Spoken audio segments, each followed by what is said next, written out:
Thank you, Michelle. This is the Stouffer Symposium that we hold here every year. Each of the, for those of you who don't know, each of the subdisciplines in the department of DBOS get to nominate one person to bring in. And this year we were very lucky to be able to bring in Dan Gilbert to speak with you. Dan, I want to give just a little brief rundown. I don't want to take hardly any of his time.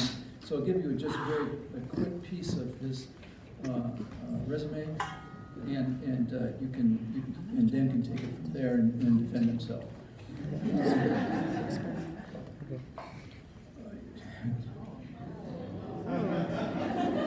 I cannot read my notes. Sorry, I'll use my phone. I'll skip his dissolute adolescence and talk instead about his academic credentials. He started his bachelor's degree and finished it at University of Colorado at Denver, where he was summa. He then moved to Princeton with his PhD in social psych and worked under what was then considered probably one of the best, so maybe the best social psychologist in the country, Ned Jones, who has passed away since then, or he'd probably still be the best. He went from there to assistant to full professor at University of Texas for about a decade, and then moved to Harvard as a full professor, and 3 years later was awarded the Edward Pierce Endowed Chair, where he is to this very day. He's been a fellow at the Center for Advanced Study in the Behavioral Sciences, a member of the American Academy of Arts and Sciences, a very rare treat, a rare prize, and a fellow of the, I already said that, okay. I forget this fellowship. So there are probably about 20 others that he's gotten that I'm tired of reading about. He has literally hundreds of articles, as you may know. Some of my favorite ones probably aren't yours, but there's plenty to choose from, so you can sort of take your pick. In terms of really important books, he's edited the Handbook of Social Psychology, both in 1998 and 2010. That is a major publication and a major part of our field. He wrote Stumbling on Happiness, which is the reason many of you are here. That has been translated into 35 languages at last count. Probably more, I don't know. He's one of the 50 most influential psychologists in the world, by his own count. I don't mean that, that's a real number. And also he wrote a book called Psychology with Dan Schaffner and Dan Wegner. It's called The Three Dans in the field. He's done all of these things with an exceptionally high level of quality and precision and wit. Most impressive to me, though, in addition to his incredible creativity, scientific skills, and writing ability, which everybody admires and envies, I most admire Dan because of his basic humanity. We share a common connection with one of his colleagues, a fellow professor at Harvard and my former student, Dan Wegner, who passed away a little while ago. And I visited Dan quite a bit during his illness, which was ALS, and which ultimately killed him. Dan's compassion and his actions toward this wonderful guy will always endear me to him. And I hope to serve as a model to me as I go forward, as to how you act when you deal with friends or loved ones in extremis. To me, this is much more important than all the other stuff that he's done, which is exceptionally important. So without taking any more time, I'm happy to introduce you to Dan Gilbert.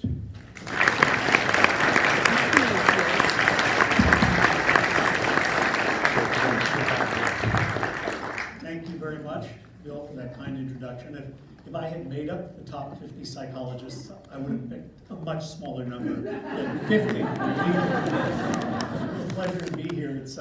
I hope you know what a great sacrifice I'm making leaving Boston in January to Southern California. In fact, I felt we should probably stay about a week, given that we come all this way. And when you do that, you break Boston into 2 6-month winter periods, and it's much easier to take. But anyway, a pleasure to come talk to all of you. And for those of you standing, sorry, but if you're young enough to sit on the floor, there's lots of space up here you're welcome to. And if you're not, then you're probably going to fall down at some point while you're standing. So that's too bad, too. Bill mentioned that I wrote a book called Stumbling on Happiness. And if you're ever crazy enough to write a book with the word happiness in the title, people will forever come up to you and ask some form of this question. They'll say, hey, Professor, I know this is like the world's oldest question, it's probably really stupid, but what's the secret of happiness? And it's not stupid, but it is not the world's oldest question. In fact, it's one of the world's newest questions, because for most of the history of our species, life was, in the words of the philosopher Thomas Hobbes, short, nasty, and brutish. Your ancestors basically had a to-do list that said, get up in the morning, try not to die. That was everything. I mean, life was short. Most of your children would not live to adulthood. Food was scarce. There were predators. There were windstorms. And everybody knew what happiness was. Happiness is a mythical state that human beings could enter if only they could have the things they want. But nobody on earth comes close to having the things they want. Happiness, it was thought, equals getting what you want. Then 3 revolutions take place in fairly rapid succession. First, there's an agricultural revolution about 8000 BC. Then there's an industrial revolution. Then there's a digital revolution, and as a result of these 3 events, for the first time in human history, the hypothesis you see above is put to the test. Because there are, for the first time, huge populations of people all over the face of our earth, mainly where the lights are on at night, who have everything they want. Everything they could reasonably want. Far more than any ancestor could have ever dreamed of. And guess what? They're not always happy. These 5 guys have a combined net worth, well, you can't say, because as soon as you type it onto the PowerPoint, it's gone up. But the last time I checked, it was $500 billion. That's the gross national product of Ireland. Are they always happy? Well, I've actually met every one of these guys. They're nice guys, and they're exactly as happy on average as you are. That's right. Now, that doesn't make any sense, because if happiness is getting what you want, they should be billions of times happier than you. And they're not. They have good days, they have bad days. On average, they're pretty happy like you are, but on average, they are no different. So this is a little astonishing. Why did they think they would be? And why do all of you think you'd be at least a little bit happier if you were not in their shoes, but at least in their bank accounts? Why do you think that making billions of dollars and changing the world will make you happy? Why do you think that getting new cars and new houses, getting marriages and kids and promotions and awards is going to make you happy? Why don't we know what will make us happy? Well, there are 2 answers, and that's what I want to talk to you about today. There are 2 places from which we all get information about what will bring happiness. And it turns out both of these sources are often wrong. The first source is our own imaginations, right? Everybody here can close their eyes and imagine what it would be like to eat a cookie and to win the lottery, and you instantly know both are good and one is better. And you know that without ever having done either of them. Second, you have people all around you who will tell you what you need to do to find happiness. Other people are a rich source of cultural wisdom, and they will tell us where happiness lies. None of us are lone explorers in this domain. We are the beneficiaries of a great deal of prior exploration. These 2 sources, imagination and socialization if you're a psychologist, or your mind and your mom if you're just an actual normal person, can both lead you astray. And that's what I want to talk to you about today. How your mind and then your mother aren't always right. So let's start with your mind. Here are 4 animals. They have something in common other than the fact that half of them are named Jerry. And what they have in common is what all animals, from 2-cell animals on up, have in common with you, which is they learn from experience. They learn from trial and error. Now, learning from experience is a remarkable, remarkable trick that nature has installed in the nervous system of every creature that has a nervous system, but it's got a problem, and that's the error part. Trial and error is good except for the error part, because errors can be expensive, right? This mouse can learn. It gets chased by the cat, and the next time it learns to run when it hears the tinkling of the cat's bell. That's a great trick. The problem is, the reason there are so many fat cats in the world is that many of the mice don't get away. The problem with trial and error is it can be expensive to make the error. In fact, it can be fatal. And that's why one of these Jerrys has learned, and by learned I mean evolved, the ability to do something that the other Jerry cannot.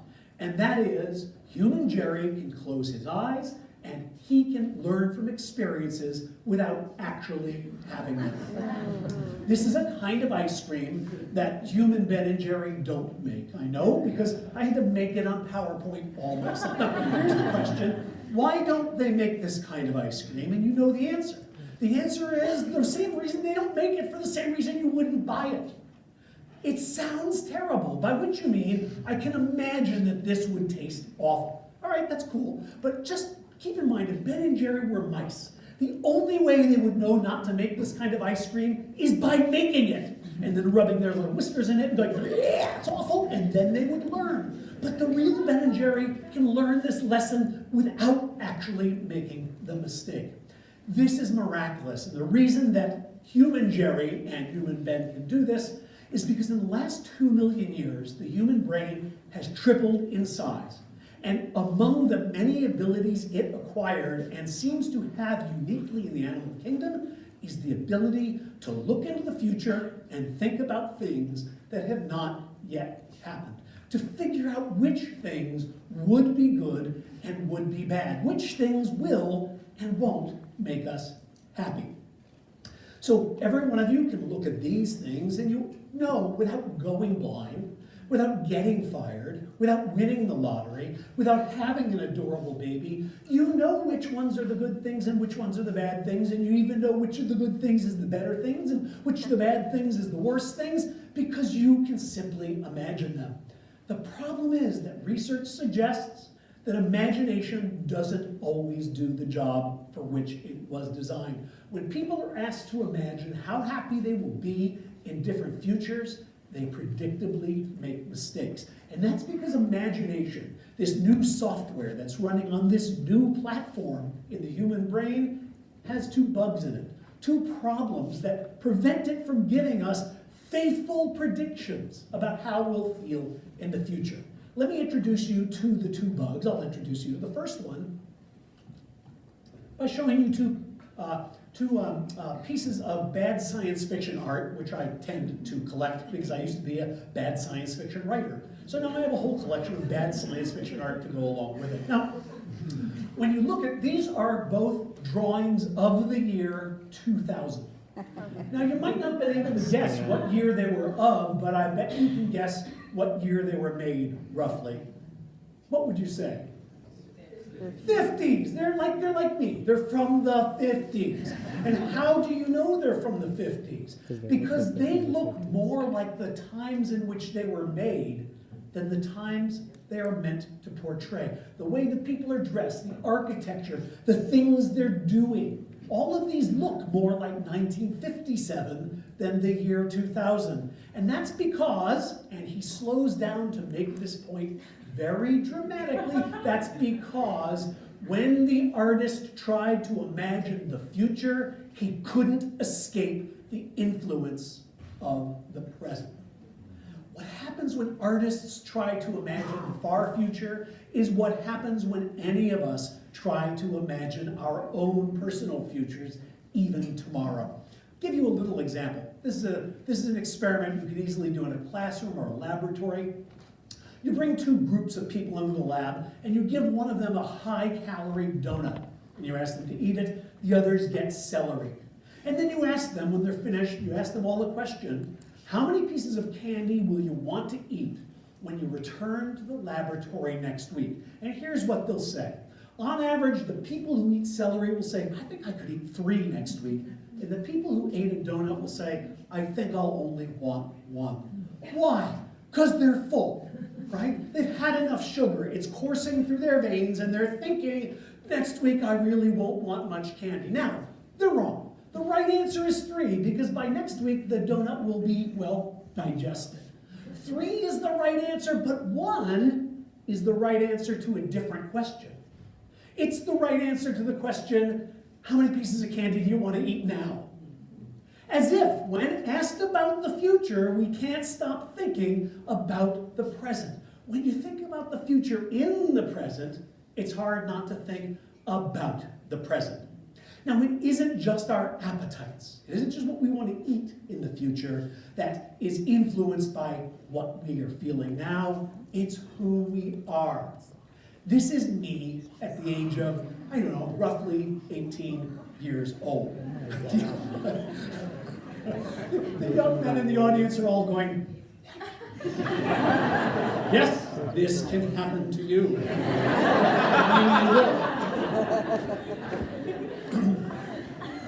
Don't worry, someone will love you anyway. Now, the reason I'm putting this up isn't just to show you that once I could grow hair. But I'm pretty sure that even if I could grow hair today, I wouldn't wear it like that. But at the time, I thought I would. At the time, I would have said, this is really far out, and I think it will be far out for the rest of my life, and I hope it just gets bigger and fuzzier. Let my freak flag fly. Now, here's the question. Why did I think I would always want my hair to look like that? The answer is because I was 18, and 18-year-olds are stupid. I'm going to show you data proving that 18-year-olds are stupid. For example, if you ask people who are 18 to predict how much they're going to change in the next 10 years, they give you a number that is significantly lower than the number of people aged 28 give you when you ask them, how much did you change in the last 10 years? It looks like 18-year-olds, like me, are vastly underestimating how much they will change in every way. Their personalities, their values, their tastes. They are underestimating how much change they're going to experience in the future. Now, would I come into a room full of young people and call 18-year-olds stupid if they were the only ones who are stupid? No, because it turns out that people at every age are equally stupid. That's right. If you ask people 68, that's older than me, how much they're going to change, 58, how much they're going to change in the next 10 years, and compare it to how much 60-year-olds, 68-year-olds say they did change in the last 10 years, what do you see? Roughly the same gap. The lines are going down because people change less as they age, and they expect to change less as they age. But the important thing about this graph is that the lines don't meet. Even in our old age, we're going, yeah, I'm pretty much me. I'm done changing. This is it. It'll just be less hair and more fat from here, but it'll be me. And then 10 years later, they go, damn, I've changed a bit in the last 10 years, fundamentally as a person. Human beings are works in progress who at every point in their life mistakenly think they're done, which is to say, the future they imagine looks too much like the present they are experiencing. Now, what does this bug in the software have to do with happiness? I opened by saying I'm going to try to explain to you why we're bad at predicting what will make us happy. Well, if you think you're going to be the same person tomorrow that you are today, then you will mistakenly expect to like and want the same things. Look at this little experiment. We asked thousands of people to tell us how much they would pay to see a concert by an artist who was their favorite artist 10 years ago, and the concert is going to happen now. So maybe Miley Cyrus wasn't a bad example of somebody who might have been your favorite 10 years ago, but almost surely is not today. What do people say? On average, they would pay $80 to see that concert of their old favorite. Okay, how much, we asked them, will you pay to see a concert that takes place in 10 years by the person who is currently your favorite artist. And people say, almost $130 for that ticket. Wait a minute. We already know people will only pay $80 to see a person they liked 10 years ago. Yeah, of course. That's because my tastes have changed. I don't like Miley anymore. Well, what about Billie Eilish in the future? No, I'm always going to like her. I'll always be willing to pay a lot of money to see the person I like today.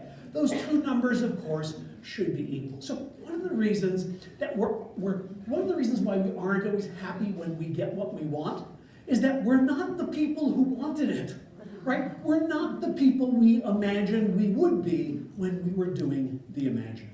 So the first bug in the mind's prospective software is that it is a prisoner of the present. Imagining what will make you happy in the future often fails because imagination essentially doesn't get to the future. Okay, I said there were two bugs. What about the second? Let me introduce you to the second bug in the software by introducing you to four very happy guys. You can see all these guys from their quotes are very happy, they're joyous about something. Let me tell you what each of them is joyous about. Who are they? Well, this first one is a guy named Anthony Weiner. Yeah, some of you are laughing because you remember that Anthony Weiner was an up-and-coming young, brilliant young Democratic congressman who was really in line to probably this year be running for the presidency, and he thought probably one really good move in his political career would be to text pictures of his genitals to young women to whom he wasn't married. What could go wrong with that, right? Well, a lot went wrong with that, and as a result of getting caught in that debacle, he lost everything. He lost his position in Congress, he lost his freedom for a little while, he lost his wife and child, everything went downhill. Looking back, Tony, what do you say about that year 2011? It was the best year of my life. It makes you wonder what the worst year of his life was like, right? That's kind of weird, all right? Who's this guy, Ron Wayne?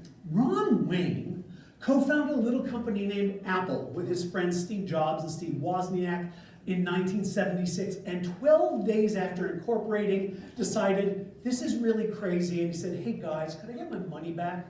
They said, sure, okay, Ron, here's your $800 back, you give us back the 10% stock in the company. So that is now, I think, $60 billion worth of stock that Ron sold back for $800. What does Ron have to say? Ron's still with us. What does he have to say about that? I've never regretted it. Never? Not once. All right. Who's this guy? This is Alex Lewis. Alex was, he's a Brit. He was drinking beer with some friends one night. At a pub, 2016, he starts to feel ill. What he doesn't know at the time, but soon finds out after being rushed to the hospital, is that he's been infected with flesh-eating bacteria. Within a few weeks, he has lost both of his legs and his left arm. They've been amputated after 6 months, 100 hours of surgery, over 30 skin grafts. He finally leaves the hospital, a quadruple amputee, with part of his shoulder grafted onto his face to fashion a new mouth. What does he have to say about this experience? It was the most brilliant year. You know, Brits by brilliant mean fantastic, not smart. It was a fantastic year. Again, what was a bad year in his life if this was the good one? Finally, who's this? This is a guy named Pete Best. And you wouldn't know who he is unless you're very old, or I finished the quote with the 3 words, with the Beatles. Because Pete was the original drummer for the Beatles before the other 3 lads kind of like sent him out for cigarettes and then ran and adopted Ringo, and then shortly thereafter became the single most famous musical act of the 20th century. What does Pete have to say about all that? Not damn them, not wow did I miss out. Nope, I'm happier than I would have been with the Beatles. Okay, what could this mean? Well, what it means is that there's a clear recipe for happiness.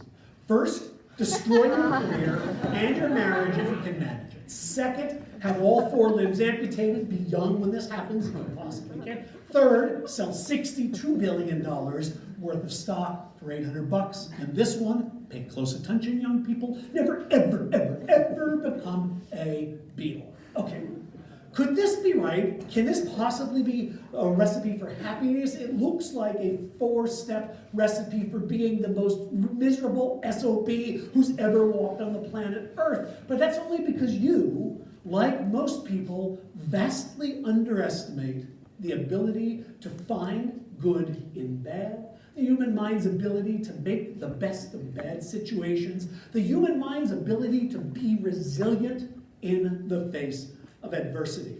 The only extraordinary thing about the 4 guys I showed you is that they're not extraordinary at all. Psychologists study how people fare in the face of trauma.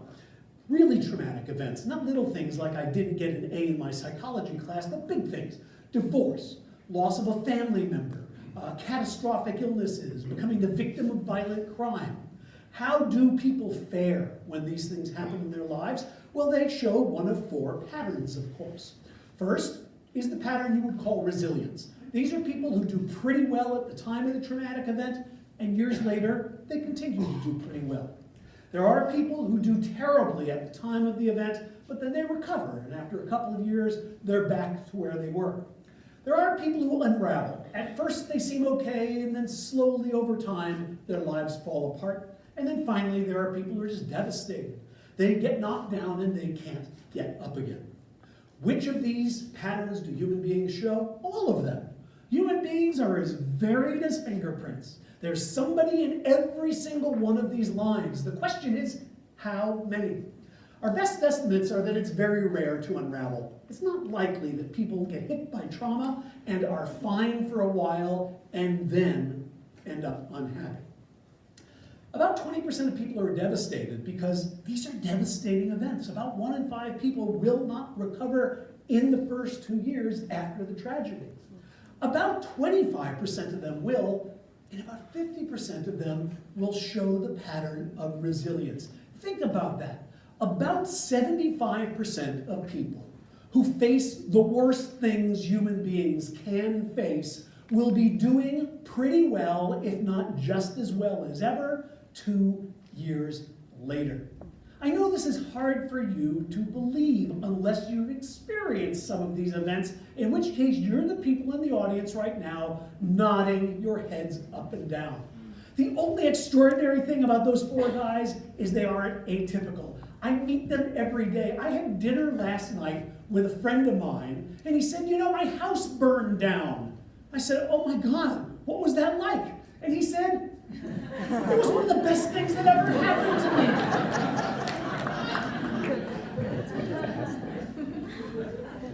Now, what's so amazing about human beings isn't that they're resilient. It's that they don't know they're resilient. And therefore, when they try to predict how happy they will be in a variety of futures, they underestimate their capacity to cope, to bounce back. Here's an example. I'll show you a little bit of data. This is a study, this isn't a study I did, this is a study done by Jason Reese on people who are experiencing end-stage renal disease. If you're not a physician, end-stage renal disease it's when your kidneys are failing, and as a result, you need to be on hemodialysis. You need to go to a hemodialysis unit and spend about 3 hours there 3 times a week for the rest of your life. You need to follow a very strict diet, and even though you do all these things, you are unlikely to live as long as people without the disease. So it doesn't sound like much of a picnic, does it? Well, apparently not, because if you ask healthy people how happy they are right now, and then ask them to predict how happy they'd be if they had end-stage renal disease and had to be on hemodialysis, they say, what, are you kidding? Oh my God, I'd be so much less happy than I am now. But it's interesting because you can test this prediction because there's plenty of people who are on hemodialysis. And when you ask them, in general, how happy are you now, they give you exactly the same answer as healthy people do. Are they just enlightened? No. Because if you ask them how much happier they'd be if they didn't have end-stage renal disease, they say, oh my God, my life would be so much better. Look at this chart. The purple bars are the real world. In the long run, having this disease doesn't lower your happiness. But the yellow bars are the world of imagination. Those are the bars showing what people who are experiencing 2 different things imagine they would experience if only they were experiencing the opposite. It's not just end-stage renal disease, it's just about every kind of adversity that psychologists have studied. People make exactly the same mistake when they're predicting how happy they'll be after a romantic breakup, how unhappy they'll be after getting fired, losing a job, how unhappy they'll be after losing an election, after losing an important game. In every one of these cases, research shows people underestimating their own resilience and therefore mispredicting their own happiness in the face of adversity. So the second bug is that the mind is just a lot more resilient than it knows.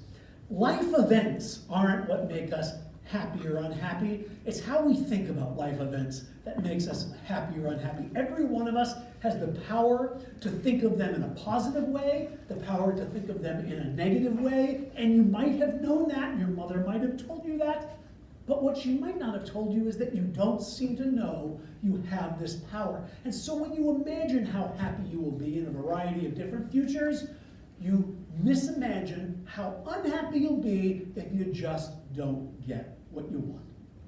So these are the two bugs in imagination's software, and they make imagination a rather unreliable source of information about happiness. Good thing we have another source, right? Good thing that we are the most social creature on the planet, that we are surrounded by armies of people who will pass on their wisdom about where happiness is to be found. Bartenders and cab drivers, mothers and grandmothers, aunts and uncles, dads and moms, ministers, talk show hosts, they're all full of advice about what you should do if you want to be happy. And they will tell you oftentimes, even if you don't want them to. Aren't you lucky to be the recipient of so much cultural wisdom? Well, yes and no. You're lucky to be in the middle of a big group of people who love you so much that they want to tell you where happiness is to be found, but it would be better if they actually knew. Because it turns out, like much cultural wisdom, the cultural wisdom about happiness is not always right. Some of the things that our moms tell us about what we ought to do if we want to have a happy life just turn out not to stand the test of scientific scrutiny. I'll give you a couple of examples.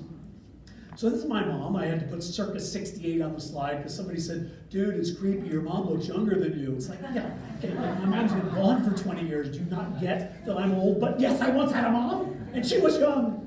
Okay, and when she was young, I was even younger, and she taught me a lot of lessons about how to be happy.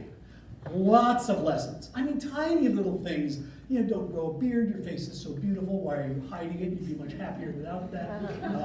Always wear clean underwear. So, and the reason it turns out is when you get hit by a car, you want the doctor at the emergency room to know you came from a good family. I mean, the list of things my mother told me was endless, but they really reduce to three basic things. Three basic things that my mom told me I needed to do if I wanted to be a happy person. First, I had to get married. Find a nice girl, settle down, is the way she would put it.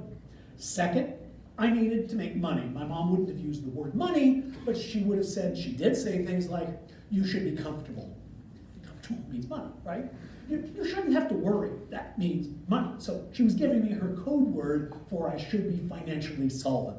And then finally, babies, of course. It's the secret of happiness is to have children who will make your life as rich and full and happy as I have made hers.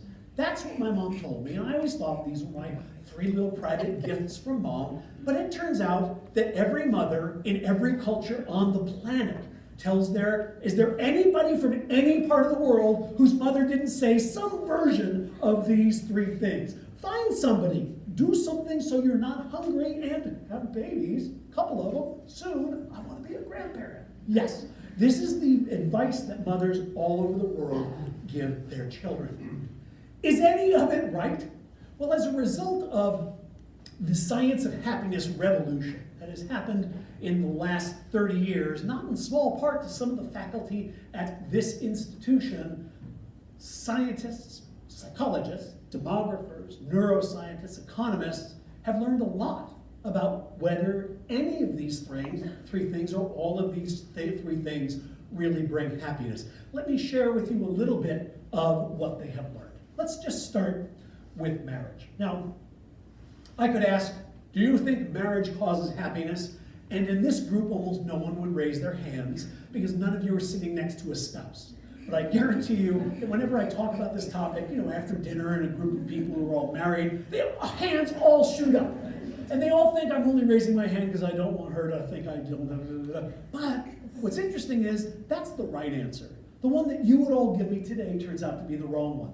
As best we can tell from the data, marriage is a cause of happiness. What data am I talking about? Well, just look at the first bald fact of if you look at people in different marital status groups, what you see is that married people are happier than any other group. Even people who are cohabiting, that is, people who are basically married but they've never gone through the I do in the exchange of rings part. Why are they happier? Well, if you look deep into the data, there's no question. They're richer. They make more money per capita. They're healthier. They live longer. They have sex more often and enjoy it more. Virtually everything you might think was really on the recipe for happiness, married people seem to have more of it. So this isn't very surprising. But of course, that doesn't tell you that marriage is a cause of happiness. It just tells you that the two things are correlated. One of the kinds of data that convince most social scientists it's actually playing a causal role? Well, for example, if you look across the lifespan, you will see, this is the typical U-shaped curve of happiness. People are happiest when they're young, and they're happiest when they're old. They're not very happy when they're in the middle, mainly because the people in the middle are basically taking care of the people on the two sides. Sorry, too bad. I'm over here now. Too bad. I'm having as much fun as the undergraduates are. Finally, again. But if you split this curve into married and unmarried people, here's what you see.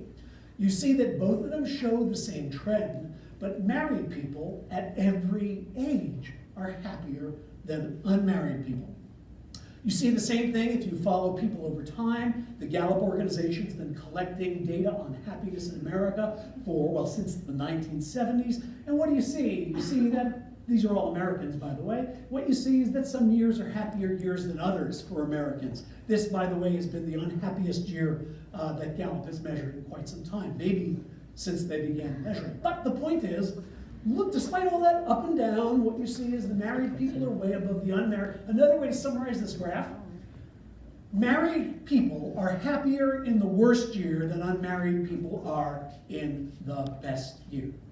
This also turns out to be true in longitudinal data. If you follow the same people over time, you see the same pattern. So let's follow people who are destined to get married.